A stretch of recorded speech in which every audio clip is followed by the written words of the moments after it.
да отиде да продава, сега да отиде да си продаде премиера. Там е изключено. Сега. Добре, хубаво. Половината БОП е на заплата, половината ДАНС е на заплата, половината прокурори са на заплата и половината съдии са на заплата. Една част от всичките тия работи са на заплата при него. Запази за себе си. Ще го предава там. Той си го контактува директно с Цецо. Директно си контактува с Бойко Борисов. Дали той с Лоров или с човек си има, това е отделен въпрос. Аз знам, сигурно присъствал съм на разговори между него, Цецо, знам пусна. Само да ти кажа някакво неща.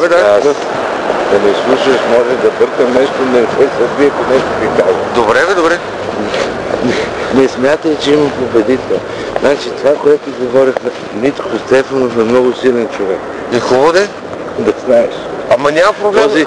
Този е способен на такива неща, че на нас с тебе не е бедна фантазията, въпреки че сме се виждали, че сме се срещали с много неща. Сега говорил съм с най-близкия му човек днес, който директно си е с Бойко. Който въобще той никъде не фигурира той. Защото той е в чужбина, утре вече се връща. Да. Среща се. Аз настоях на среща между тебе и Митко. Да. Затова се виждам, защото това, което аз съм говорил, твоята концепция. Сега, с Митко, гледай сега, как да се държиш. Не си много честен човек. Значи, гледай сега. Митко, както си работи за Бойко, така си работи и значи той е 50% мафия, 50% държавна служба. Добре.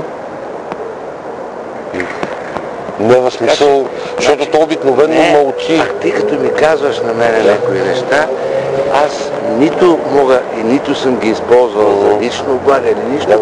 Аз съм се водил, както ти се водиш от разбирането за помагане, отколкото за участие и взимане на кинти. Разбираш ли? Така че Митко, той ще, като му говориш нещо, ще го разглежда той лично за себе си. Защото той държи определени структури, които не имат нищо общо.